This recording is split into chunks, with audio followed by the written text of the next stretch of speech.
What are you doing today? What are we doing today, young lady? Well, today, last MOH, we talked about culinary protocol of yore, right? Yes. So today I thought kinda. I thought we'd continue along that vein, but I thought we'd talk about some of the recipes that were popular during the Great Depression when gastronomy was a disaster. Gastronomy. Is that the new word of the day? Yeah, I guess so. Could be. Drum roll. So, I had a guy that worked for me one time. He got his alcohol by pouring black shoe polish through a loaf of bread as it stood on end, and then at the end, the bread would take all the ink out, and what was left was alcohol. Why didn't he just build a still in his backyard? I don't know, man. I'm just telling you what the man told me. I took his word for it. So let's go ahead. So back to the Depression. Food then was scarce. Yeah. Options were limited, but resourcefulness abounded. And people came up with some very, very interesting recipes. I thought we'd take a look at some of those recipes. Well, I'm all ears. Okay. I hope that you've already had lunch, because after we go through this, you may not want any lunch. So first, let's start off with, there were sweetbreads and brains at the top of the list of recipes to be made. The word sweetbreads sounds pretty innocuous, doesn't it? And I know that as a kid, if I would hear the word sweetbreads, I'd be thinking of bakery. Yeah. Raisin bread, cinnamon bread, all of those really good things. Well, sweetbreads, as it turns out, at least during the Depression, were the thymus and the pancreas of a calf or a lamb. And the thymus is, from the throat and the neck. Yeah, those parts. So, guess they were trying to figure out a way to use every part, huh? Yeah, even the squeal, right? Mm. So once you secured or procured those particular organs, one cookbook directs that you should use these sweetbreads and brains, if you're going to be cooking those, immediately. Don't stick them in your refrigerator and store them for later. Why you would do that, I don't know, but I don't know. I don't know. Hannibal Lecter did. Ew. Right. Okay, now, aside from the fact that you need to use these immediately, there are certain things you need to do in preparation for cooking them. And this cookbook that I was looking at gave you some details. Well, how do we prepare our brains? Well, first it says remove all loose membranes. Okay, that right there would take away any appetite I might have had. If I have to stand there and remove loose membranes, I think I've lost it now. Yeah. But for those who persist, we'll move on along with the preparations. Now, if you're going to cook a heart, because you're not going to throw a heart away, right? That's all protein. That's good. That's good food, right? Once you've removed all the veins in the arteries from the heart, here we go again. You stuff the cavity of the heart with well-seasoned bread dressings. Sounds kind of like turkey stuffing. But if I didn't know what it was, I could probably eat that. I mean, I could once I tasted it. If I was at a table and there were 7 of us or 8 of us, and we were all eating the same thing, I'm in. Until you hear what it is, and then can you keep it down after that? Yeah, I suppose. It depends if it tasted good.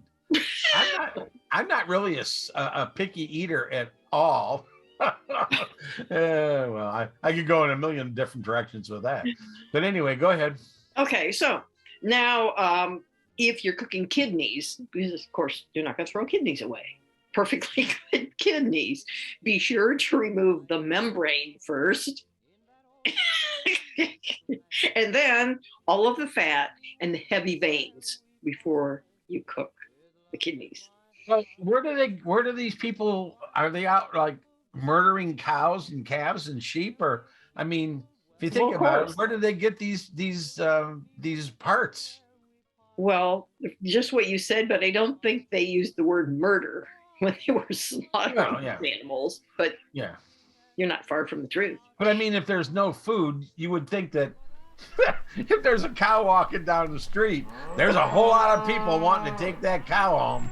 Yeah, a whole lot. Anyway, this particular cookbook that I'm referencing assures the cook that your family will like all of these dishes if you fix them in interesting ways. Okay, I'm all there. Interesting ways. Yeah. And that's not all. Remember aspic from episode 13? Yeah, I remember the aspic. Yeah. Okay. Well, the Depression era cooks made something similar, their own version, and they called it corned beef salad. Okay, let's go. I like corned beef. Yeah. And so if you want to make some of this, you may want to take some notes. Here's what you're going to need. You're going to need corned beef, eggs, mayonnaise, horseradish, some vegetables, whatever vegetables you have, and hold it all together with gelatin. What is it with gelatin? You had me right up to that point. I was thinking I could probably eat that, and then you throw in gelatin? I stopped at the corned beef, and I thought, if you have perfectly good corned beef, why would you screw that up? Besides, don't you have to have a refrigerator if you're going to use gelatin? Yeah, you do. Maybe it's wintertime and you can kind of stick it. Throw it out on the ice. Yeah, right here. Slide it out there. So here was another popular one, Hoover Stew. And you can probably guess why they called it Hoover Stew, right? Yeah, I do, because of President Hoover and the New Deal and the Raw Deal and Hoover Town and all that stuff.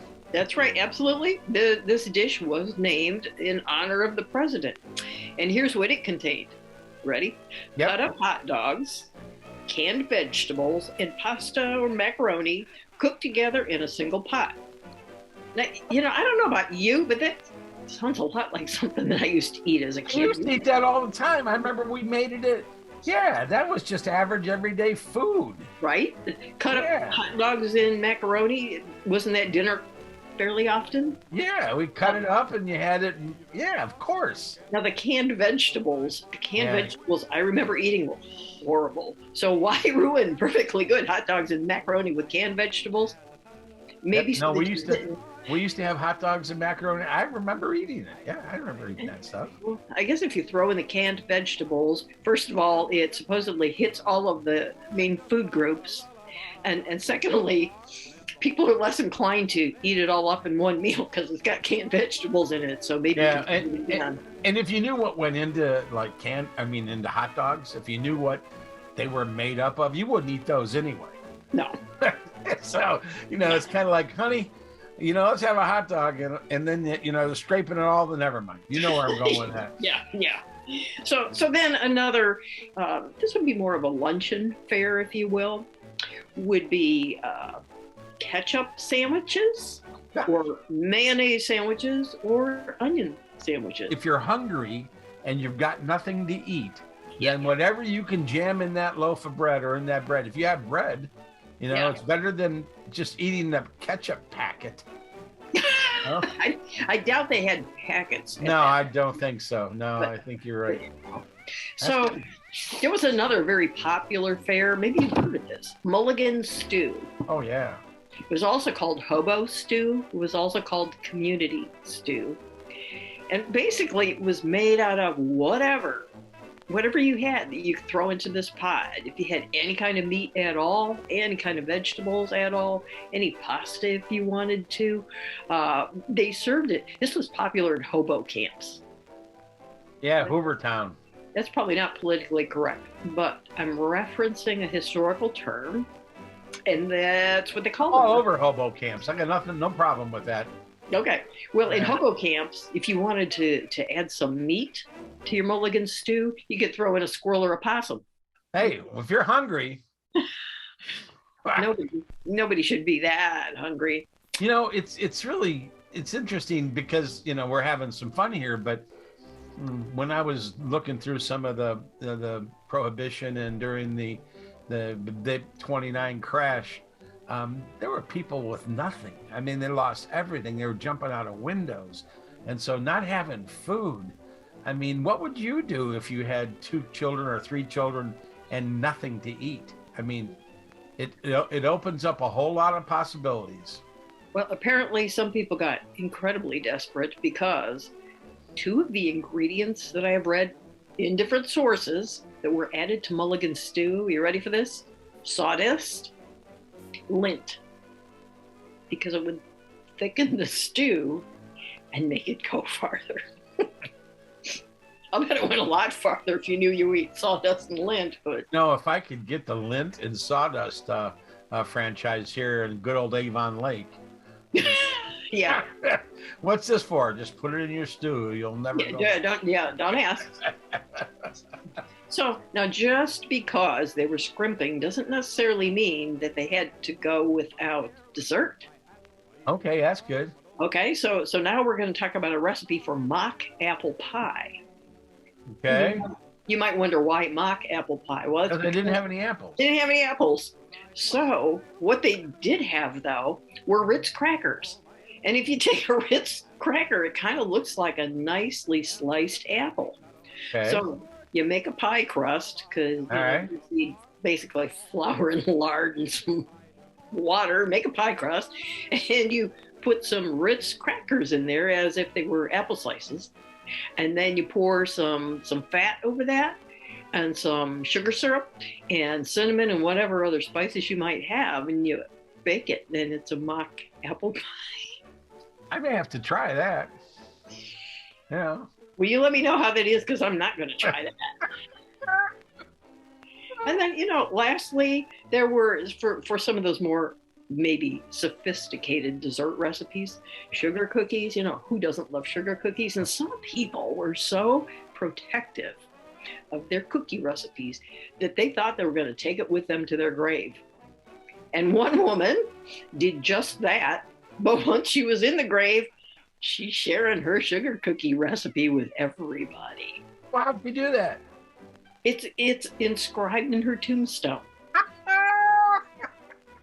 There are still, a lot of people who don't share recipes for, I know that I met a lady in Arizona when I used to travel a lot in business, and she was a Mexican lady, wonderful lady. And I was asking her about her tortilla recipe, and she said, no, even my children don't get that recipe. If you want it, you've got to watch me make it and take notes. It's kind of the way a lot of people were. Or maybe go and read her headstone. It might be on there. Oh my gosh. Well, I'm glad we're not there, and I'm glad that we have, in most cases, a pantry full of different things. And tonight I'm having pasta and shrimp. So no hot dog? Huh? No hot dogs? No hot. But that I had that. And I remember Mulligan Stew. I didn't know what it was, but all right. Well, I appreciate the journey back to foods of yore. Fortunately, we're in a place today where we don't, at least we don't, you and I don't have to worry about that. But right. Happy New Year, everybody. Bye-bye. Bye.